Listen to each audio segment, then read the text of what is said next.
What's up, YouTube? Hey, it's Brandon, and this is your weekly commute. So for today's episode, I wanted to get into a little bit of some computer tips, computer advice, slash do's and don'ts, kind of just some basic stuff like that. But also, real quick, I gotta mention, I am about 2.5 weeks out from my wedding, and I am so excited. Somebody was asking me the other day, you know, how I felt, if I was getting nervous. And you know what, man? I would marry my fiance, Amanda. I would marry her today if I could. We were actually just talking about this the other night. Like, I have no doubt, no reservations, no fear. I'm just excited. I can't wait. I'm really excited. So it's an exciting time in my life. You'll be hearing more about that in the coming weeks. I actually think I was wondering about this the other day. I think I'm going to try to find a way to shoot one or maybe even two. I might even do 2 episodes from our honeymoon. So that's going to be cool. It's going to be really cool. Anyway, yeah, so some computer tips. All right. Everybody, or most people anyway, seem to have, like, you know, a computer guy friend or a computer friend, or I don't mean to, you know, computer girl, whatever. But you know what? It's like being kind of in that industry. I'm actually sort of in a different industry. I'm not an IT person or a, you know, what we would consider in the business like an infrastructure person who, you know, keeps the lights on and makes sure that computers are running optimally and stuff like that. But lay people don't know that, right? And that's fine. You know, I don't expect lay people to know that. So I get a lot of computer questions. Hey, I clicked on this thing. I don't know what to do. My computer's acting funny now. I don't know how to, it says I need to renew this license for this software. Is this a scam? Why is my computer being slow? What computer should I buy? You know, is it okay for me to do X with my computer? You know, all these different kinds of things, right? And so I wanted to just kind of go through some basic stuff. I guess and again, let me just put my disclaimer out there. I'm a computer science engineer, and really my day-to-day job is more like basically like a software engineer. So I write code every day. I don't know as much about you know, the hardware and the specifications of machines and, you know, like the Windows operating system at a super deep level, but I mean, obviously I know, you know, I know enough to take care of my own stuff and the people that I love, and you know, I'm just gonna share with you some things that I know. Before I do that though, I always kind of have this difficult conversation with people where I tell them, like, you know, think about what you do for a living, right? Think about what it is that you do for money. And before you go ask your computer guy or your computer friend, now a simple question, that's not a big deal to me. I don't mind simple questions and helping my friends out. You know, I'm all for just trying to share the knowledge that I've gained and the things that I've learned. But a lot of things that seem like they're simple are not simple at all. And so I always tell people, you know, think about what you do for a living, what you do for money.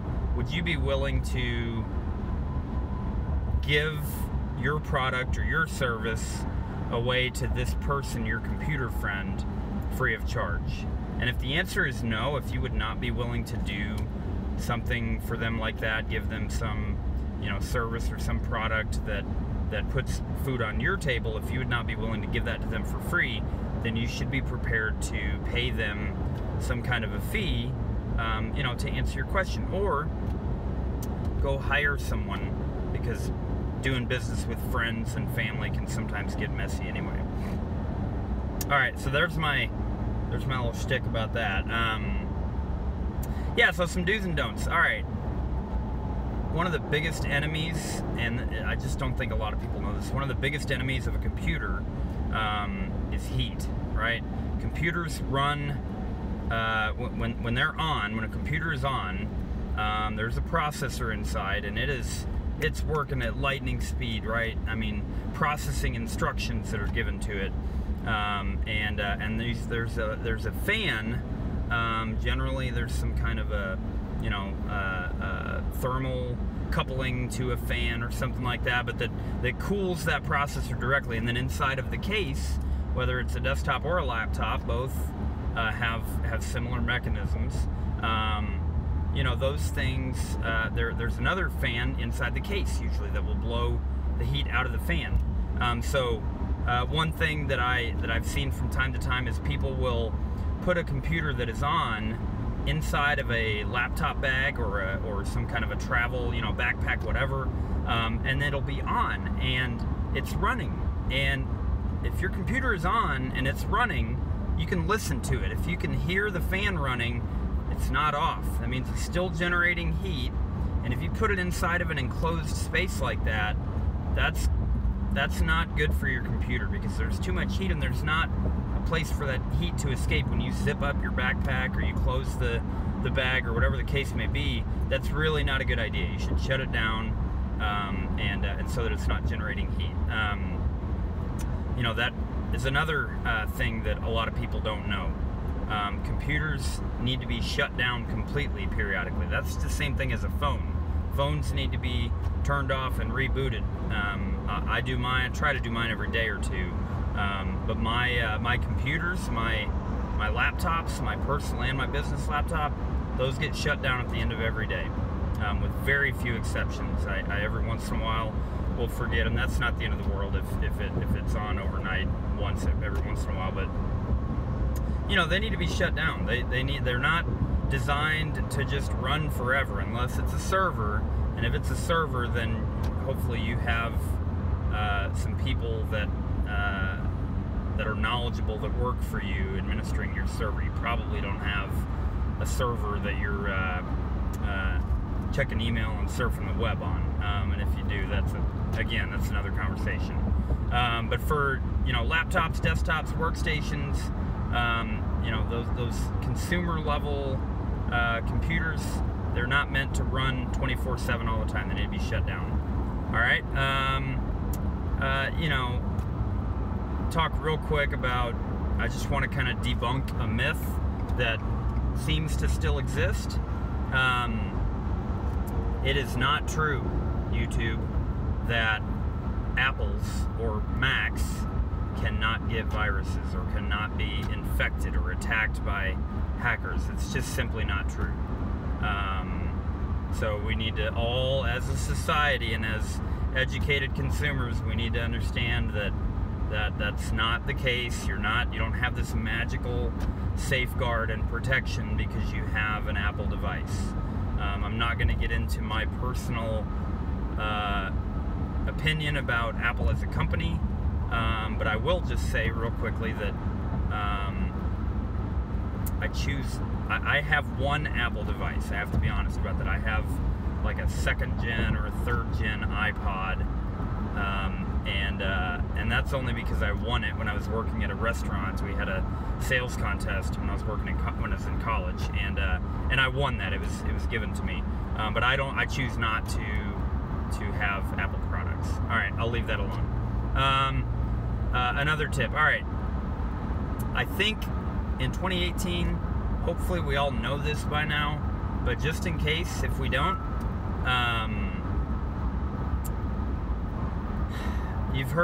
hopefully you've heard of Clickbait.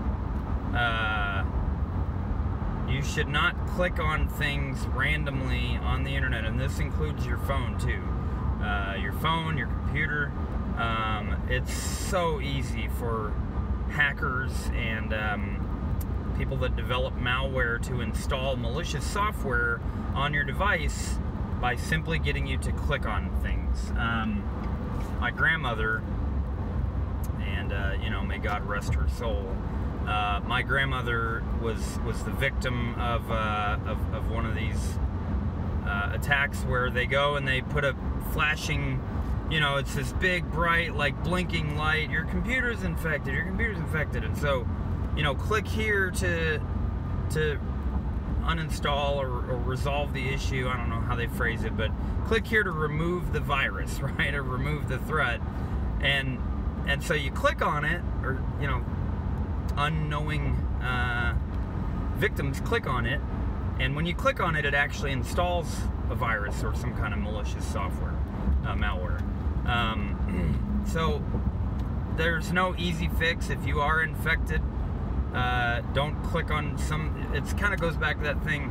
If something seems too good to be true, it probably is, right? There's no such thing as just a quick, easy way to get stuff uninstalled. That's not reality. There's phishing, there's so many things, and it really pays to be an educated consumer and an educated user of technology. Never provide your, this is something I went through a month or two ago with some friends. Never provide a password, or definitely a social security number, even a date of birth, an address, any kind of what's called PII, personally identifiable information.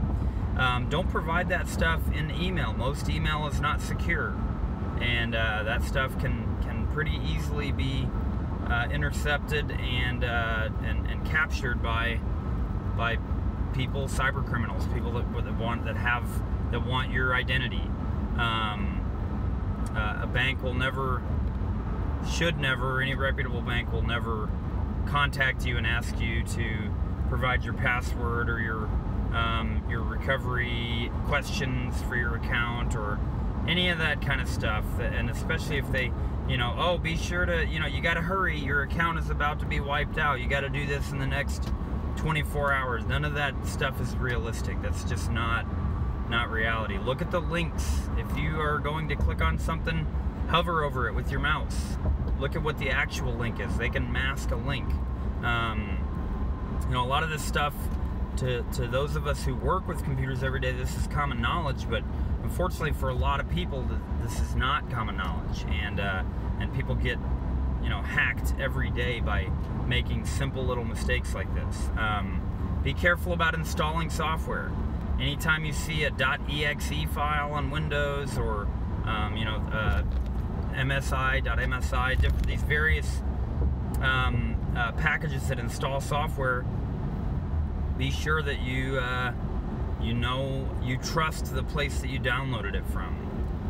Look at the URL in the browser bar. Be sure that they haven't switched a 0 for an O, you know, and try to make it look like it said Microsoft, but it really said MICR0, or I'm sorry, S0. You know what I mean? They'll do a lot of things like that. So I'm gonna move on from that stuff. I'm trying to think of what else. You know, as far as what kind of computer should I buy? For me personally, I've had really, really positive experiences with Lenovo and Asus, or Asus, depending on, I've always just said Asus.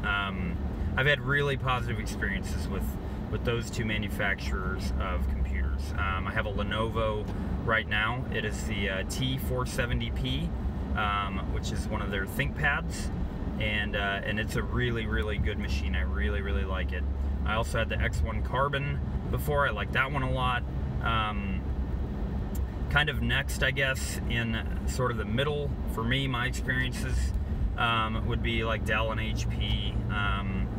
You know, I bought a Dell when I was in college, and it was pretty good. It was a pretty good machine. I would say Dell for me would come before HP, and then like at the very bottom would be Acer. Don't buy an Acer. I just have never had. I've fixed a lot of Acers for people, and made a lot of money off of fixing Acers for people. So yeah. Anyway, as far as, you know, what kind of computer, the really more important, and I do agree, manufacturer is important. That's why I always tell people Lenovo and Asus are pretty good ways to go. But you also have to spec the machine out right. You need to understand what it is that you're going to be doing with this machine. If all you're going to be doing is checking email, browsing the internet, you know, basic, maybe a Word document here and there, typing up a letter, basic stuff like that, you don't really need, you know, 16 gigs of RAM necessarily and a, you know, i7 processor. But if you're doing gaming or development or any kind of graphic intensive, like video editing and stuff like that, then you're going to need a pretty serious machine. So you really want to understand what, you know, what the purpose of the machine is. You don't want to overpay and buy too much computer for what you need, and you also definitely don't want to cheapo out, you know, and not get the specs that you need, because you're going to end up regretting that. Your computer's going to be slow, and there's not going to be anything anybody can do, except if you're lucky, maybe you can add some memory to it. But so, you know, think about what you're going to be doing with your computer. Trying to think of other tips. You know, take care of your computer. Look, computers are not meant to be thrown around, right? And I don't mean, you know, but sometimes I see people and the way that they handle their laptops, and it's like I cringe, you know. We should be gentle with our devices. So depending on if you have a solid state drive or not, but really any hard drive, any computer just in general just has mechanical parts inside of it, and the hard drive in particular has a device called a platter inside of it, and it's not meant to absorb shock, right? So we don't want to even drop it an inch or two onto a table or a countertop. We should set it down gently, because you can corrupt your hard drive and completely lose all of your data that you're on there. There's another thing, backup, data backup. I've made a lot of money too on trying to recover people's data for them. Can you please save these pictures off of my computer? They're, you know, I don't have other copies of them anywhere, and they're of, you know, my daughter, my son, going back 10 years. I can never replace these. I would really like to get these back. You know, with Google Drive and Microsoft SkyDrive, which I think they've changed the name of it, but you know, and then there's Dropbox. There are all of these different services where you can get free online storage, a limited amount of free online storage where you can back up your data completely free of charge. There's no reason not to use those services. And then if that's not enough for you, you can either buy more, and then if you really want to get serious, I recommend having some kind of a backup, a software backup that runs automatically. And Google Drive, you know, these Dropbox, Microsoft's SkyDrive, or I think it's part of, I think it's OneDrive maybe now, part of the Office 365. Anyway, they all have a little agent that will sit on your computer and will monitor the folders that you tell it to, and back stuff up when you add stuff. But you know, it's just a good idea to have backup. It's just a good idea to have some kind of backup off in the cloud somewhere. At the very least, if you want to be kind of primitive, like pre-cloud days, go get a 1 terabyte external hard drive at Fry's, or don't go to Best Buy, you'll pay too much, but go to Fry's, you know, go on Amazon. You can get storage super cheap now. Plug it into your USB and on your computer, and just back your stuff up. The only problem with that is if you have a fire or some kind of natural disaster, God forbid, then you lose those things as well, because they're both located in the same place. That's why the cloud backup is nice, and again, it's free. I'm trying to think what else. There are so many things that I hear about, you know, that I see, that people ask me questions about. It pays to be educated. You know, go to your community college, your local community college. Look on their website. They probably have some kind of a computer course you can take. It really, really is beneficial to understand and to know just have some basic computer skills. You don't necessarily have to know how to go defragment your hard drive, or which I think Windows 10 actually automatically does that for you now in the background, but You don't have to necessarily know the difference between RAM and ROM, you know. I mean, but just to know kind of these basic do's and don'ts, how to take care of your computer, how to protect your digital identity, your cyber security, all of these things. These are really important. Cybercrime is, I mean, as we all know, we see it all over the news. It's a huge business, and you know, they're coming for your data. They want your data, and if you're foolish and negligent with the way that you protect your identity, they probably will get it at some point. Paper, look, here's another, I think maybe the last one I can really think of right now. Paper documents that have sensitive information, PII, on it, shred those. Don't just throw them in your recycling bin and set them out on the curb. There are people that will go digging. This has been documented. They've been caught, many people. They'll go on trash day in these neighborhoods, grab all the paperwork and take them back to some, you know, place and sort through them and just try to find people. Look, any data they can get about you helps them get your identity, your address, your date of birth, right? Definitely, obviously, your social security number, any bank account numbers, credit card numbers, all that kind of stuff. Another thing, this speaks to credit and credit worthiness and taking care of our financial well-being. Monitor your child's credit report. You know, make sure that people aren't stealing your 5-year-old toddler's identity and opening cards under their name. You can Google, and there are ways that you can do that. It's actually something I'm been meaning to do for my daughter. And so anyway, all right, I think that's all I have for now. I hope that everybody is having a wonderful week. It's really hot in Texas. It's cooler today than it has been, but we're kind of getting to that point at the end of the summer and the beginning of the fall where it's almost starting to feel like fall. You can tell fall is kind of right around the corner, and I personally, for one, am really excited about some cooler weather, being able to have the windows down. I really enjoy the fall. So I hope that everybody's doing well. I hope that you guys are being kind to others. I hope that you're building people up in your lives. I hope that you're being an encourager. Be a good finder, right? Let's spread love, man. Let's spread happiness and joy throughout this world that we live in. Try to make the world a better, happier place.